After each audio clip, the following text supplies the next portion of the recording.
প্ৰাসংগিকতাৰ পৰা আমি কেতিয়াও আঁতৰি যাব নোৱাৰো। আৰ্টিফিচিয়েল ইণ্টেলিজেন্সৰ বহু বিৰূপ প্ৰতিক্ৰিয়া থাকিব পাৰে। যোৱা কেইদিনমানত, যোৱা এমাহত আৰ্টিফিচিয়েল ইণ্টেলিজেন্সৰ বিৰূপ প্ৰতিক্ৰিয়া কেনে নিৰ্মম হ'ব পাৰে তাক আমি প্ৰত্যক্ষ কৰিছো। আজি ৰাতিপুৱাও আমি ঢিঙৰ পৰা এজন যুৱকক গ্ৰেপ্তাৰ কৰিছো, যোনে নেকি আৰ্টিফিচিয়েল ইণ্টেলিজেন্সৰ কদৰ্য প্ৰয়োগ কৰি অসমক অশান্ত কৰি ৰখাৰ ষড়যন্ত্ৰ কৰিছিল। কিন্তু ইয়াৰ মাজতো আমি নিশ্চিতভাৱে জানি উঠিব লাগিব যে সন্মুখত আৰ্টিফিচিয়েল ইণ্টেলিজেন্সৰ কোনো বিকল্প নাই। অহা 50 বছৰলৈ জ্ঞান আৰু শিক্ষাৰ ক্ষেত্ৰখনত artificial intelligence, machine learning, robotics, আমি তাৰ পৰা হাৰি যাব নোৱাৰো, আমি তাৰ পৰা আঁতৰি যাব নোৱাৰো। প্ৰাগজ্যোতিষ বিশ্ববিদ্যালয়ৰ দায়িত্ব হ'ব আমি জ্ঞানৰ চৰ্চা কৰিম। AI, মেচিন লাৰ্নিং, ৰবটিক্স আমি সকলোৰে চৰ্চা কৰিম, কিন্তু আমাৰ ছাত্ৰ ছাত্ৰীয়ে জ্ঞান আৰু বিজ্ঞানৰ অধিকাৰী হৈ ইয়াক মানৱ জাতিৰ কল্যাণৰ বাবে ব্যৱহাৰ কৰিব, ইয়াৰ মানৱ জাতিক ধ্বংসৰ বাবে ব্যৱহাৰ নকৰে। আৰু সেইবাবে যেতিয়া আমাৰ ল'ৰা ছোৱালীয়ে AI শিকিব, ৰবটিক্স শিকিব, আমাৰ ল'ৰা ছোৱালীয়ে যেতিয়া মেচিন লাৰ্নিং শিকিব, তাত যদি স্পিৰিচুৱেলিটি নাথাকে, তাত যদি আধ্যাত্মিকতা নাথাকে, তাত যদি এথিক্স নাথাকে, ই ধ্বংসৰ আৰম্ভণি হ'ব। কিন্তু যেতিয়া আমাৰ ল'ৰা ছোৱালীয়ে AI জানিব, হেকিং জানিব, মেচিন লাৰ্নিং জানিব, ৰবটিক্স জানিব, কিন্তু সকলোতকৈ এটা কথা জানিব যে মই এনে জ্ঞানৰ অধিকাৰী, এই পৃথিৱীলৈ মই মানৱ কল্যাণৰ বাবে আহিছো, এই যিকোনো জ্ঞান কেতিয়াও মানৱ জাতিৰ ধ্বংসৰ বাবে ব্যৱহাৰ কৰিব হ'ব নোৱাৰে। সেয়ে প্ৰাচীন কালত ঋষি মুনিসকলে কাক কি শিক্ষা দিব তাক তেওঁলোকে সিদ্ধান্ত কৰিছিল। কাক অস্ত্ৰৰ শিক্ষা দিব, কাক চিকিৎসাৰ শিক্ষা দিব, কাক ৰজাৰ শিক্ষা দিব, ৰাজনীতিৰ শিক্ষা দিব, তাৰ বিষয়ে চিন্তা কৰি যোগ্যজনক যোগ্য শিক্ষাৰ অধিকাৰী কৰিছিল। আজি আমাৰ গণতন্ত্ৰই তাৰ সুবিধা আমাক নিদিয়ে, কিন্তু প্ৰাগজ্যোতিষপুৰ বিশ্ববিদ্যালয়ৰ দৰে নৱজাগৰণৰ কেন্দ্ৰভূমিত আমি নিশ্চয় এই জ্ঞানসমূহৰ লগতে আধ্যাত্মিকতাৰে আমি আমাৰ ছাত্ৰ ছাত্ৰীক ইমানেই শক্তিশালী কৰিম যে আমাৰ ছাত্ৰ ছাত্ৰীয়ে বিজ্ঞানক কেৱল মানৱ জাতিৰ কল্যাণৰ বাবে ব্যৱহাৰ কৰিব। 4টা বছৰৰ যাত্ৰা, ভৱিষ্যতৰ দিনত প্ৰত্যাহ্বান আহিব। মই এটাই কথা কম, বিজ্ঞানত যেতিয়ালৈকে আধ্যাত্মিকতাৰে আমি সংযোজন নকৰো, আমিও এটা সময়ত শিক্ষিত ছাত্ৰ ছাত্ৰী নিৰ্মাণ কৰা আৰম্ভ কৰিম। আমি জ্ঞান আৰু প্ৰজ্ঞাৰে বিভূষিত ছাত্ৰ ছাত্ৰী নিৰ্মাণত বিফল হ'ম। আমাৰ লক্ষ্য জ্ঞান আৰু প্ৰজ্ঞা, আমাৰ লক্ষ্য শিক্ষা নহয়। আৰু তেনে এক লক্ষ্যৰ অধিকাৰী আপোনালোকে আজিৰে পৰা হওক।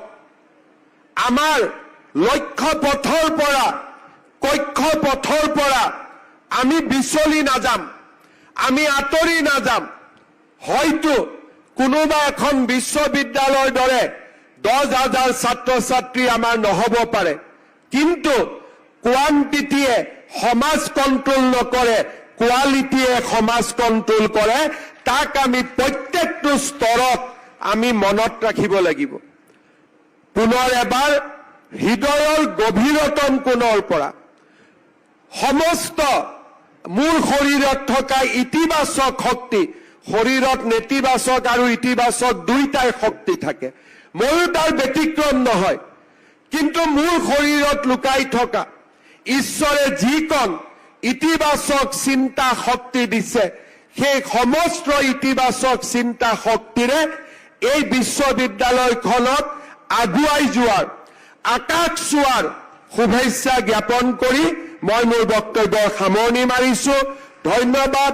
জয় হিন্দ, বন্দে মাতৰম। অনুভৱ কৰিছো এই পবিত্ৰ মুহূৰ্তত মই নিৰৱধি বৈ থকা ভাৰতীয় সনাতন পৰম্পৰাৰ কিছু আলোকপাত কৰিব বিচাৰিছো, যাৰ অন্তঃস্থলত জ্ঞান আৰু প্ৰজ্ঞাই বাস কৰে, যি জ্ঞানে আমাক মুখ্য প্ৰাপ্তিৰ পথ দেখুৱায়, ৰাষ্ট্ৰৰ প্ৰতি সমৰ্পিত হৈ মানৱ জাতিৰ কল্যাণত আত্মনিয়োগ কৰিবলৈ পথ প্ৰদৰ্শন কৰে, যাৰ ঐতিহ্যৰ আলোকে ভাৰতীয় হিচাপে আমাক অনন্য ৰূপত উদ্ভাসিত কৰে।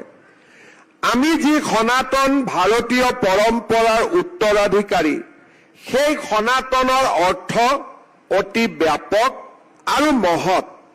সনাতন মানে হৈছে শাশ্বত, আদিহীন, অনন্ত, অৰ্থাৎ যাৰ আৰম্ভণি নাই আৰু যাৰ অন্তও নাই, যি কেতিয়াও নাশ নহয়, সময়ৰ সীমা অতিক্ৰম কৰি যি চিৰকাল বিদ্যমান।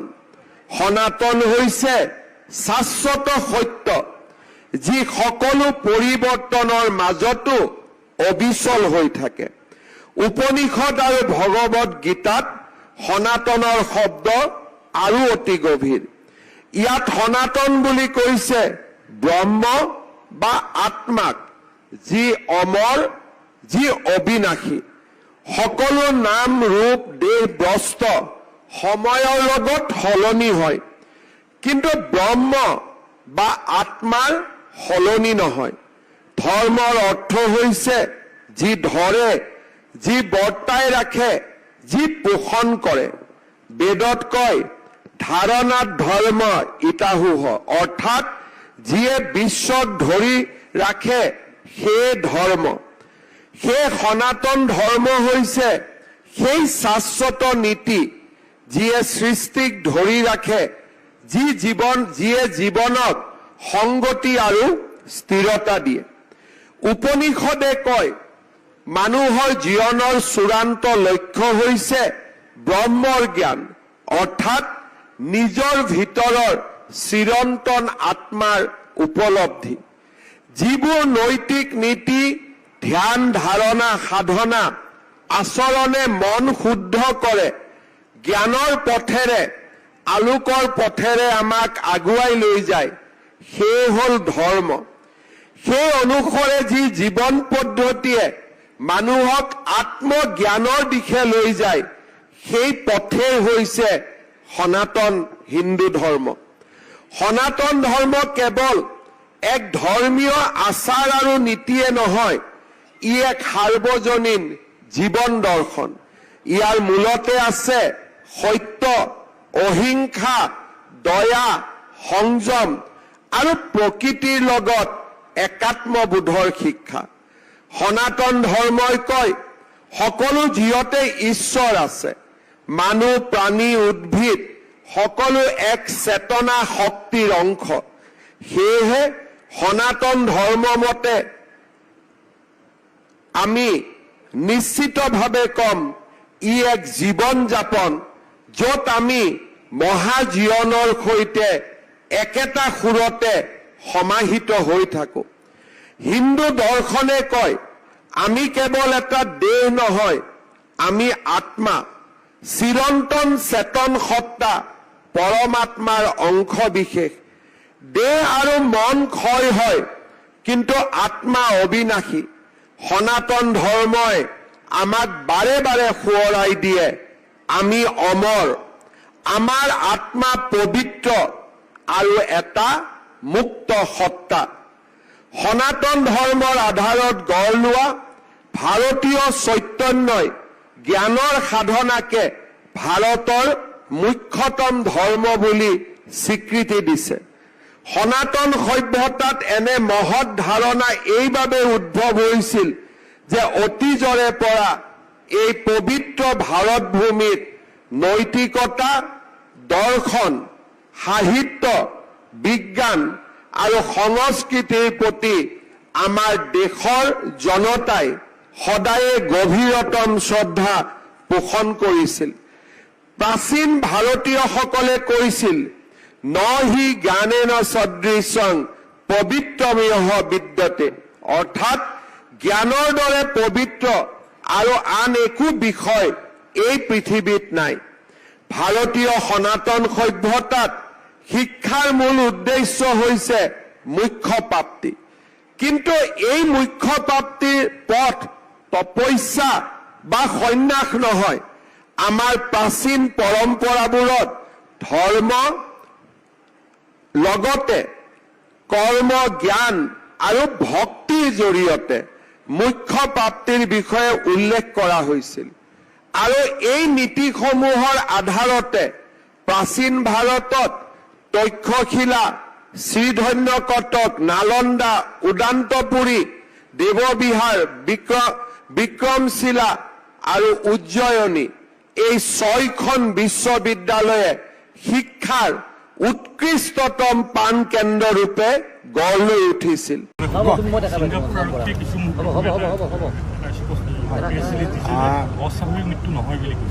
ডাইচত বহি থাকোঁতে মোক চিফ ছেক্ৰেটাৰীয়ে ছিংগাপুৰ আৰক্ষীৰ ষ্টেটমেণ্ট এটা পঠাই দিছে। তাত আপোনালোকেও ষ্টেটমেণ্টটো পঢ়িছে, গতিকে ষ্টেটমেণ্টটোৰ ওপৰত মই ক'ব বিচৰা নাই। 21 তাৰিখে ছিংগাপুৰ আৰক্ষী আৰু অসম আৰক্ষীৰ বৈঠক অনুষ্ঠিত হ'ব আৰু সেই বৈঠকৰ পৰা ঘূৰি আহি আমি আৰু বেছি অলপ স্পষ্টতা পাম যে ছিংগাপুৰ আৰক্ষীয়ে কি ধৰণে তদন্ত কৰিছে বা তদন্তৰ গতি কি। যিহেতু 21 তাৰিখে অসম আৰক্ষী আৰু ছিংগাপুৰ আৰক্ষীৰ মাজত বৈঠক অনুষ্ঠিত হ'ব, সেইকাৰণে মই এই বিষয়ে অধিক কথা ক'ব বিচৰা নাই। কাৰণ ঘূৰি অহাৰ পিছত আমি যিহেতু 1-to-1 কথা পতাৰ সুযোগ পাম, আমি বহুতখিনি কথা গম পাম।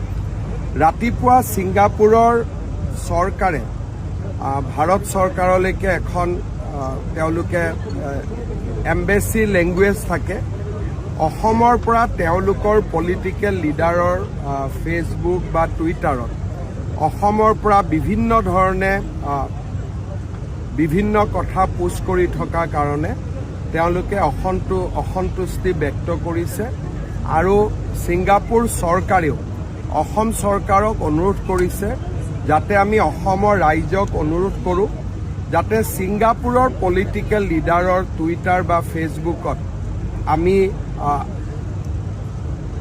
যিটো আমাৰ বিষয় বৰ্তমানৰ যিটো অসমীয়া মানুহৰ যিটো আমাৰ প্ৰসংগ, সেই বিষয়ে তেওঁলোকৰ পলিটিকেল লিডাৰৰ টুইটাৰ বা ফেচবুকত নিদিবৰ বাবে অনুৰোধ কৰিছে।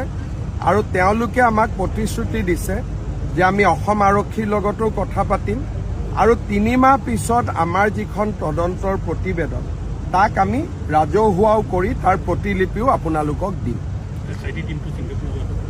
20 তাৰিখে তেওঁলোক যাব আৰু 21 তাৰিখে আমাৰ ADGP মুন্না গুপ্তাই ছিংগাপুৰ আৰক্ষীৰ বিষয়াসকলক সাক্ষাৎ কৰে। স্যাৰ, মন্ত্ৰীসভাৰ সম্প্ৰসাৰণৰ কথা কৈছে। অহাকালি মন্ত্ৰীসভাৰ সম্প্ৰসাৰণ হোৱাৰ সম্ভাৱনা আছে। আমাৰ এখন আসন খালী আছিলে, কিন্তু গোটেই গধূলিলৈকে আপোনালোকক মই অফিচত গৈ জনাব পাৰিম, কিন্তু এটা সম্ভাৱনা নিশ্চিতভাৱে আছে। অকণমান মই এটাই কথা কৈছোঁ যে এতিয়াও আমি লাহে লাহে ষ্টেপবিলাক লৈ আছোঁ। প্ৰথম দিনাৰ পৰাই মই আপোনালোকক কৈ আছিলোঁ যে আমি খুব স্পীডত যাব খোজা নাই, প্ৰতিটো ষ্টেপ আমি লাহে লাহে লৈ গৈ থাকিম, যাৰ পৰা বড়োভূমিত শান্তিৰ যিটো আমি পৰিৱেশ নিৰ্মাণ কৰিছোঁ সি যাতে সদায় শান্তিৰে থাকিব পাৰে। আমাৰ লক্ষ্যটো পলিটিক্স নহয়, আমাৰ লক্ষ্যটো মন্ত্ৰীসভা নিৰ্মাণ কৰা নহয়, আমাৰ মূল লক্ষ্যটো হৈছে বড়োভূমিত শান্তি আৰু সম্প্ৰীতি, সেইটোহে আমাৰ মূল লক্ষ্য। স্যাৰ, আজি ৰাহুল গান্ধী আহিছে সমাধিত, কিন্তু মই যোৱাবাৰো কৈছোঁ যে যেতিয়া ভাৰত ৰত্ন ভূপেন হাজৰিকা ডাঙৰীয়া জজ ফিল্ডত তেখেতৰ মৃত শৰীৰ আছিলে আৰু তেওঁক যেতিয়া আমি অন্ত্যেষ্টিক্ৰিয়ালৈ লৈ গৈছিলোঁ কোনো এটা দিনতে কংগ্ৰেছ দলৰ জ্যেষ্ঠ নেতা কোনো অহা নাছিল। তাৰ পিছত তেওঁলোক নিজৰাপাৰত গৈ ভূপেন হাজৰিকাক সম্বৰ্ধনা জনাইছিলে, শ্ৰদ্ধাঞ্জলি জনাইছিলে। কিন্তু জজ ফিল্ডত 3টা দিন থকা অৱস্থাত কংগ্ৰেছৰ কোনো সৰ্বভাৰতীয় নেতা তেতিয়া অহা নাছিল। মই তেতিয়া কংগ্ৰেছত আছিলোঁ। আমি খুব দুখ পাইছিলোঁ, কাৰণ মানুহেও আমাক সুধি আছিলে। 28 দিনৰ পিছত জুবিন গাৰ্গক শ্ৰদ্ধাঞ্জলি জনাবলৈ তেওঁ সময় পাইছে। যদিও আমি কওঁ যে 28 দিন বহুত দিন হ'ল, তথাপিতো মই তেওঁৰ অসম ভ্ৰমণক আদৰণি জনাইছোঁ। দুৰুস্থ দেৰিকৈ হ'লেও তেওঁ আহিছে। গতিকে এই ভ্ৰমণক লৈ মই কোনো ৰাজনৈতিক কথা ক'ব খোজা নাই। যিহেতু আমাৰ প্ৰাণৰ শিল্পীগৰাকীক তেওঁ শ্ৰদ্ধাঞ্জলি জনাবলৈ আহিছে, তেওঁৰ এই অসম ভ্ৰমণক মই আদৰণি জনাইছোঁ। এটা পৰিকল্পনা কৰিছে, কাৰণ চাৰ্জশ্বীট যেতিয়া আমি দিম, চাৰ্জশ্বীটখন আদালতত যাব। আদালতত ইজনে সিজনে উকিলে সময় লৈ কেতিয়াবা বহুত দেৰিলৈকে জাষ্টিচটো দেৰি কৰি দিয়ে। অসমৰ ৰাইজে জাষ্টিচটো সোনকালে বিচাৰিছে। সেইকাৰণে বিজেপিৰ কেম্পেইন হ'ব যাতে ফাষ্ট ট্ৰেক কোৰ্ট গঠন কৰা হয়, স্পেচিয়েল পাব্লিক প্ৰচিকিউটৰ হয়, আৰু পানী নসৰাকৈ এখন যাতে চাৰ্জশ্বীট দিব পাৰে। বিজেপিয়ে এটা কেম্পেইন লঞ্চ কৰিব 23 তাৰিখৰ পৰা, ময়ো জুবিন আমিও জুবিন। এই গোটেই কেম্পেইনটো পজিটিভ কেম্পেইন হ'ব। প্ৰত্যেকটো বিজেপিৰ বিধায়ক থকা সমষ্টিত জুবিন গাৰ্গৰ এটা প্ৰতিমূৰ্তি নিৰ্মাণ হ'ব। জুবিন গাৰ্গৰ নামত বিধায়ক থকা প্ৰত্যেকটো সমষ্টিত আৰু ভূপেন হাজৰিকাৰ নামত 2খনকৈ সংগীত বিদ্যালয় হ'ব। এইটো বিজেপিৰ ইনিচিয়েটিভত হ'ব, চৰকাৰে নহয়। তৃতীয়তে বিজেপিৰ সকলো সদস্যই ঘৰত এজোপিকৈ নাহৰ গছ লগাব, এইটো এটা। ঠিক তেনেদৰে আমি এটা 10 পইণ্ট পজিটিভ যিটো আন্দোলন কয়, নিগেটিভ আন্দোলন আমি সকলোতে দেখা পাওঁ। বিজেপিয়ে 23 তাৰিখৰ পৰা এটা পজিটিভ আন্দোলন, যাৰ হেডলাইনটোৱে হৈছে ময়ো জুবিন আমিও জুবিন, এই শীৰ্ষক এটা আমি কেম্পেইন আৰম্ভ কৰিম। 23, 24, 25, 26, 27, 28 ৰাজপথত বিজেপিৰ সদস্যসকল থাকিব, যোনে ন্যায়ৰ প্ৰক্ৰিয়াক ক্ষিপ্ৰ কৰাৰ দাবী জনাব, কিন্তু সংবিধানৰ মাজেৰে, গণতন্ত্ৰৰ মাজেৰে, ন্যায়ালয়ৰ মাজেৰে। নেক্সট ফেজ আমাৰ কেম্পেইন আৰম্ভ হ'ব ময়ো জুবিন আমিও জুবিন, য'ত নেকি আমি জুবিনৰ আদৰ্শক আগত ৰাখি 10টা সমাজৰ কাৰণে প্ৰয়োজনীয় আমি কাম কৰিম জুবিনৰ সোঁৱৰণত। আৰু it will B A positive campaign. আমি যোৱা এটা মাহত ৰাজ্যখনত যিটো দেখিছোঁ, পোষ্টমৰ্টেম ৰিপৰ্ট ভুৱা হৈ যায়, মাটিত কয়েদি সোমাই আছে, মানুহে কয় এয়াৰ কণ্ডিশ্যনত ৰাখিছোঁ। এটা টিভি চেনেলে কয় 10 বছৰ আগত আমি গম পাইছিলোঁ নেকি অমুক বেয়া মানুহ, আমি তেতিয়াহে পঞ্চপাণ্ডৱ কৰিছিলোঁ। আৰে মই 10 বছৰ আগত মই গম পাইছিলোঁ নেকি? গতিকে ইজনৰ ফটো সিজনৰ ফটো ত'ত লগাই তেওঁলোকে কেম্পেইন কৰিলে। তেওঁলোকৰ ফটোটো ওলোৱাৰ লগে লগে তেওঁলোকে কৈ দিলে যে আমি 10 বছৰ আগত কেনেকৈ গম পাম। যদি আপোনালোকে গম নাপায় আমি কেনেকৈ গম পাম? তাৰমানে অসমখন যোৱা 1 মাহত আমি কমপ্লিট নেতিবাচক এটা মাইণ্ডছেট লৈছোঁ। কোনোবাই মাত্ৰ ক'বহে লাগে যে জেলত এয়াৰ কণ্ডিশ্যন, এইটো জেলত এয়াৰ কণ্ডিশ্যন হ'ব পাৰে নেকি? কিন্তু মানুহে বিশ্বাস কৰিলে, কাৰণ মানুহৰ মাইণ্ডটো, সাধাৰণ মানুহৰ মাইণ্ডটো নিগেটিভ কৰি দিয়া হৈছিল। বোলে পোষ্টমৰ্টেম ৰিপৰ্ট, কোনেও ৰিপৰ্টটোত চোৱাই নাই যে তাত চহীটোও নাই, নোহোৱাকৈ কৈ দিলে কেনেকৈ লিক হ'ল। মানুহে বিশ্বাস কৰি লয়। কিয় বিশ্বাস কৰি লয়? বহুতে নিজৰ লাইকছ বা নিজৰ ফেচবুকত লাইকছ বঢ়াবৰ কাৰণে, ইটো বঢ়াবৰ কাৰণে এনেকুৱা নিউজবোৰ দিয়ে। নিউজবোৰত 5, 6, 10,000 লাইকছ হয়। বিভিন্ন ধৰণৰ স্বাৰ্থত জুবিনৰ আদৰ্শটো ক'ৰবাত থাকি গ'ল। বিভিন্ন ধৰণৰ স্বাৰ্থত মানুহবিলাক নামি পৰিল। সেইকাৰণে বিজেপিৰ লক্ষ্য হ'ব যে আমি মানুহক আকৌ এবাৰ সংগঠিত কৰিম যে এইখন অসম আমি কেতিয়াও বিচৰা নাই। আমি এখন অসম বিচাৰিছোঁ য'ত ন্যায়ালয়ে দ্ৰুতগতিত ন্যায় দিয়ক, অভিযুক্তৰ শাস্তি হওক, লগত অসমৰ উত্তৰ পুৰুষৰ বাবে যাতে জুবিনৰ আদৰ্শক আমি জীয়াই ৰাখিব পাৰোঁ। প্ৰথমবাৰলৈ মোৰ দৃষ্টি বাগিচাত প্ৰাথমিক বিদ্যালয় আছে, কিন্তু যোৱা ৭৫ বছৰত চাহ বাগিচাত আমি হাইস্কুল প্ৰতিষ্ঠা কৰা নাই, হায়াৰ ছেকেণ্ডাৰী প্ৰতিষ্ঠা কৰা নাই। আমাৰ চৰকাৰৰ প্ৰচেষ্টাত প্ৰথমবাৰলৈ আমি চাহ বাগিচাত ১১৫খন হাইস্কুল স্থাপন কৰিবলৈ পাৰিছিলো, আৰু অহা জানুৱাৰী মাহত আৰু ১০০খন হাইস্কুল আমি চাহ বাগিচাৰ যুৱক যুৱতীৰ বাবে মুকলি কৰি দিবলৈ সিদ্ধান্ত গ্ৰহণ কৰিছো। আজি মই যেতিয়া কেইবাখনো চাহ বাগিচালৈ গৈছিলো, স্কুলবিলাক হোৱাৰ পিছত তেওঁলোকৰ লগত যেতিয়া ছাত্ৰ ছাত্ৰীসকলৰ লগত যেতিয়া মই ভাৱৰ আদান প্ৰদান কৰিছিলো, তেওঁলোকৰ চকুত মই অযুত সপোন দেখা পাইছিলো যে তেওঁলোকেও নিজৰ জীৱনলৈ পৰিৱৰ্তন আনিব বিচাৰে, তেওঁলোকেও ডক্তৰ হ'ব বিচাৰে, ইঞ্জিনিয়াৰ হ'ব বিচাৰে, প্ৰফেচাৰ হ'ব বিচাৰে, বিজ্ঞানী হ'ব বিচাৰে। সেইবাবে আমি যি হাইস্কুল প্ৰতিষ্ঠা কৰিছিলো, তাত লগে লগে আমি সিদ্ধান্ত লৈছিলো যে তাত আমি 11 আৰু 12 লগত আমি সংযোগ কৰিম, আৰু হায়াৰ ছেকেণ্ডাৰী স্কুলো আমি চাহ বাগিচাত স্থাপন কৰিম। আজি আমি দেখা পাইছো যে এই স্কুলসমূহৰ প্ৰসাৰৰ লগে লগে আমাৰ চাহ বাগিচাসমূহত জ্ঞানৰ যি অন্বেষণ, জ্ঞানৰ যি প্ৰচেষ্টা, সি বহু গুণে বৃদ্ধি পাবলৈ সক্ষম হৈছে। আজি চাহ বাগিচাৰ পৰা নাৰ্ছ ওলাইছে, ইঞ্জিনিয়াৰ ওলাইছে, ACS অফিচাৰ ওলাইছে, আজি আমাৰ চাহ বাগিচাৰ পৰা ডক্তৰ ওলাইছে। আমাৰ চৰকাৰৰ আটাইতকৈ ডাঙৰ সিদ্ধান্ত আছিলে যে আমি যেতিয়া সিদ্ধান্ত লৈছিলো যে অসমৰ প্ৰত্যেকখন মেডিকেল কলেজতে আমি চাহ বাগিচাৰ ছাত্ৰ ছাত্ৰীৰ বাবে 3টাকৈ ডক্তৰৰ আসন আমি সংৰক্ষিত কৰিম। আজি আমাৰ প্ৰচেষ্টাত অসমত 30টাতকৈও আজি অধিক ডক্তৰ বা MBBSত পঢ়া ল'ৰা ছোৱালীৰ সৃষ্টি হৈছে, আৰু অসমৰ চাহ বাগিচাসমূহলৈ এক যোগাত্মক পৰিৱৰ্তন আহিবলৈ সক্ষম হৈছে। আজি ধীৰাজ গোৱালা ডাঙৰীয়াই মোক অনুৰোধ কৰিছিলে যে আমি যি প্ৰত্যেক মেডিকেল কলেজতে 3খনকৈ আসন সংৰক্ষণ কৰি আছিলো, তাক আমি 4খনলৈকে লৈ যাব পাৰো নেকি। মই আজিৰ সভাতে আপোনালোকক জনাবলৈ পাই অত্যন্ত আনন্দিত যে এতিয়াৰ পৰা অসমৰ প্ৰত্যেকখন মেডিকেল কলেজত চাহ বাগিচাৰ ছাত্ৰ ছাত্ৰীৰ বাবে আমি 4টাকৈ আসন আমি সংৰক্ষণ কৰিম।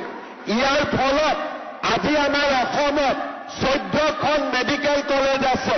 ইয়াৰ ফলত অসমত প্ৰত্যেক বছৰে আমি 46গৰাকীকৈ ছাত্ৰ ছাত্ৰীক ডক্তৰ বনাব পাৰিম। অহা বছৰ বঙাইগাঁৱত মেডিকেল কলেজ আৰম্ভ হ'ব, আৰু লগে লগে আমাৰ মেডিকেল কলেজত ৰিজাৰ্ভেশ্যন 50খন আসনলৈ বৃদ্ধি পাব। 50গৰাকী ছাত্ৰ ছাত্ৰী ডক্তৰ হোৱাৰ সুবিধা পাব। শ্ৰদ্ধাৰ ৰাইজ, যোৱা 75 বছৰত আমি সকলোৱে অনুভৱ কৰিছিলো যে আমাৰ চাহ বাগিচাৰ ল'ৰা ছোৱালীয়ে চৰকাৰী চাকৰিত যোগদান কৰিবলৈ পৰা নাই। আমি কেতিয়াও চিন্তা কৰা নাছিলো যে আমাৰ ল'ৰা ছোৱালীক, চাহ বাগিচাৰ ল'ৰা ছোৱালীক আমি কেনেকৈ চৰকাৰী চাকৰি দিব পাৰো। আমাৰ পুলিচৰ চাকৰি 3য় বৰ্গ, 4ৰ্থ বৰ্গ, আপোনালোকে যদি গোটেই অসমৰ কাৰ্যালয়বিলাকলৈ যায়, চাহ বাগিচাৰ ল'ৰা ছোৱালী একেবাৰে কম দেখা পাব।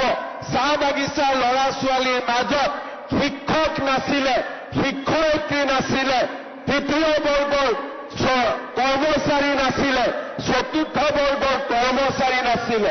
অসমত বহুত চৰকাৰ আহিলে, বহুত চৰকাৰ গ'ল, কোনেও সাহস কৰা নাছিল যে চাহ বাগিচাৰ ছাত্ৰ ছাত্ৰীৰ বাবে সুকীয়াকৈ চাকৰি সংৰক্ষণ কৰিব পাৰি নেকি।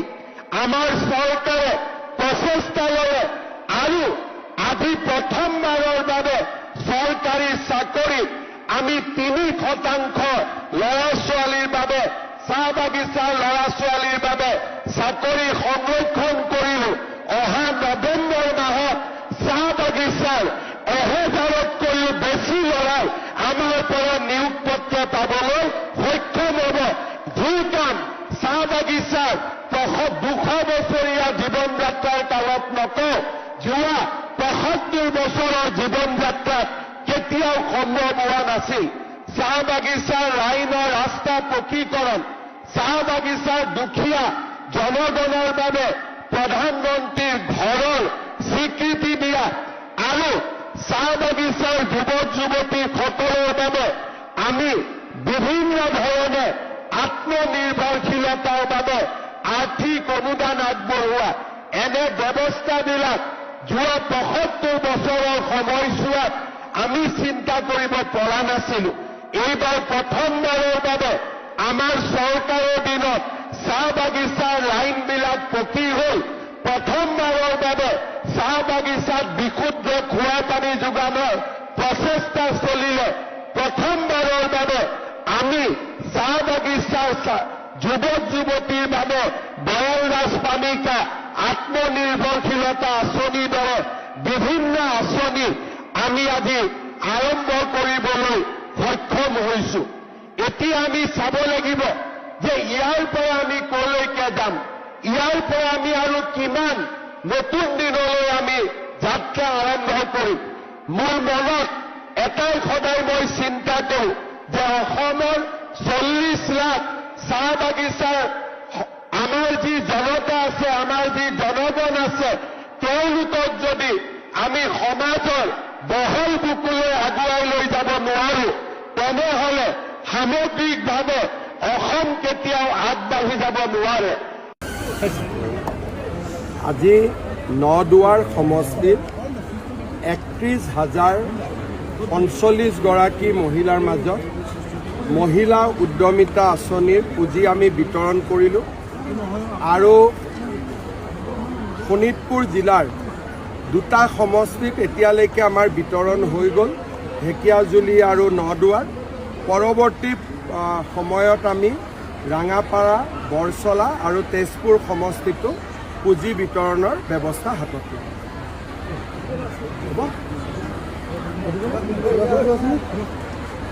সুধিবলগীয়া সদায়তো সুধিয়ে আছে।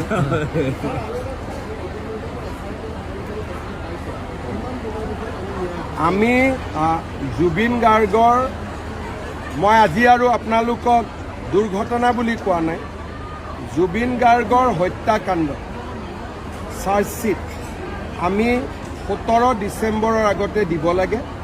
মই টাৰ্গেট দিছোঁ যে 8 তাৰিখমানৰ ভিতৰতে যাতে দিব পাৰে, আৰু আমি সকলো ফালৰ পৰা এতিয়া প্ৰস্তুত।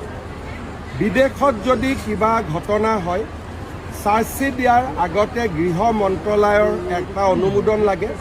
কালি মই গৃহমন্ত্ৰী অমিত শ্বাহ ডাঙৰীয়াকো সাক্ষাৎ কৰি আহিছোঁ যাতে আমি অনুমোদনটো সোনকালে পাব পাৰোঁ।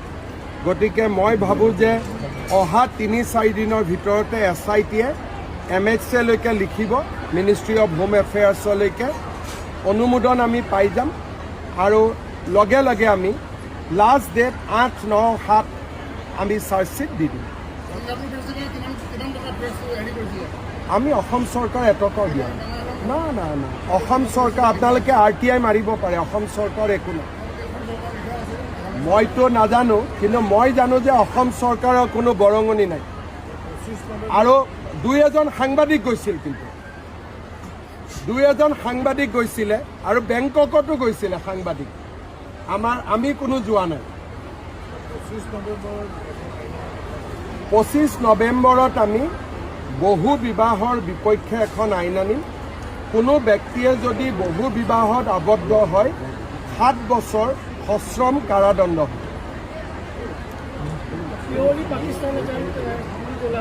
100%। গাখীৰততো অলপ মানুহে পানী ঢালি খায়। গৌৰৱ গগৈৰ পাকিস্তানী এজেণ্টত পানীও নাই, 100% মিল্ক হয়। মানে 100% মই যি কৈছোঁ পাক্কা কথা কৈছোঁ। আৰু কালি দেৱব্ৰত শইকীয়াই গৌৰৱ গগৈক কৈছে যে কেছ কৰি দিয়ক। কেছ কৰিলেতো ময়ো ভালেই পাওঁ, কেছ কৰক মোৰ ওপৰত, কিন্তু নকৰিলেও জুবিন গাৰ্গৰ চাৰ্জশ্বিট দিয়াৰ পিছতে গৌৰৱ গগৈ কাণ্ড আমি মুকলি কৰিম। 10 ছেপ্টেম্বৰৰ পৰা অলপ সময় লৈছোঁ বুলি ধৰি লওক। 10 ছেপ্টেম্বৰত নহয়, 10 জানুৱাৰীত দিলোঁ, তাৰ পৰাতো কোনো পৰিৱৰ্তনটো একো নহয়। মই ক'লোঁ যে 10 ছেপ্টেম্বৰত দিম, নিদিলোঁ, 10 নৱেম্বৰত দিলোঁ, তাৰ পৰা কি ক্ষতি হ'ব পাৰে? তেওঁলোকৰ কাৰণে যদি শত্ৰু পক্ষই যদি 10 তাৰিখে বিচাৰে, মই 10ত কিয় দিম কওকচোন? তেতিয়া মই 11ত দিম না। শত্ৰুৱে যি বিচাৰে তাৰ পৰাতো মই মিনিট হ'লেও বেলেগ কৰি দিম। কি কয়? শত্ৰুৰ মতে মই চলিম নেকি? নহয়।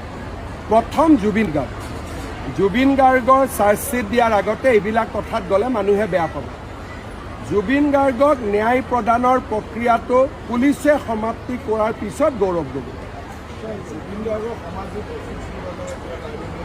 অশোক সিংঘালৰ মাটি আছেনে মই নাজানো, কিন্তু সমাধিত আমি 10 বিঘা মাটি দিছোঁ, ভূপেন হাজৰিকাকো তেনেকৈ দিছিলোঁ। আৰু আমি দুয়োটাৰ ক্ষেত্ৰত এটা সামঞ্জস্য ৰাখিছোঁ যে ডক্টৰ ভূপেন হাজৰিকা হওক, জুবিন গাৰ্গ হওক, সম পৰ্যায়ত যাতে আমি মাটি দিব পাৰোঁ, আৰু সিমানে মাটি আমি দিছোঁ। কিন্তু মাটিৰ সোঁফালে কোন আছে, বাওঁফালে কোন আছে, এইটো মুখ্যমন্ত্ৰীয়ে কিয় চাব? সেইটোতো চোৱা মোৰ কাম নহয়। কিন্তু ভূপেন হাজৰিকাৰ সমাধি, জুবিন গাৰ্গৰ সমাধি আমি সমান মাটি দিম, যদি কম বেছিও আছে আমি মিলাই দিম। চলি আছে, আজিওতো বিহালীততো নটিছৰ কাম চলি আছে। গতিকে মিয়াৰ শান্তি নাই, অবৈধ মিয়াৰ শান্তি নাই যেতিয়ালৈকে মই মুখ্যমন্ত্ৰী হৈ আছোঁ।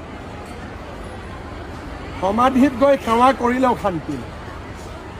গতিকে যেতিয়ালৈকে মই মুখ্যমন্ত্ৰী হৈ আছোঁ, অবৈধ মিয়াৰ টেনশ্যনত থাকিবই লাগিব। মই নাথাকিলে বেলেগ কথা। হ'ব।